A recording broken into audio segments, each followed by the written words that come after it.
Lagyan na natin ng paminta mga katara at lagyan natin ito ng asin.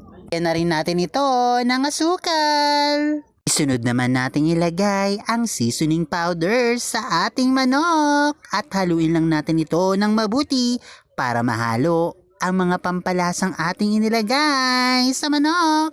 Pag okay na, maglagay naman tayo ng harina sa ating manok. At lagyan natin ng konting baking powder.